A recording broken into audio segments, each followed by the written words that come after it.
ఈరోజు చూడండి ఫ్రెండ్స్, నాటుకోడి చికెన్ మాది. చూడండి ఉడుకుతుంది, అయిపోవచ్చింది. నాటుకోడి చికెన్ చాలా బాగుంటుంది, చాలా స్పైసెస్గా ఉండాలన్నమాట.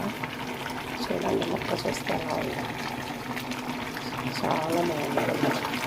చూడండి ఫ్రెండ్స్, చూడండి చాలామంది చూస్తున్నారు, సబ్స్క్రైబ్ చేస్తున్నారు, కానీ ఇంకా లైక్ చేయండి ఫ్రెండ్స్ చాలామంది. ఓకేనా, నాటుకోడి చికెన్ చూడండి. మీకు కావాలంటే కామెంట్లో ఫుల్ వీడియో పెట్టాను, చూడండి ఫ్రెండ్స్. ఇలా పులుసుగా తింటేనే సూపర్గా ఉంటుంది నాటుకోడి చికెన్. చూడండి ఎముకలు చాలా బాగుంటుంది. ఈరోజు సండే స్పెషల్ మా ఇంట్లో ఇది నాటుకోడి చికెన్. చూడండి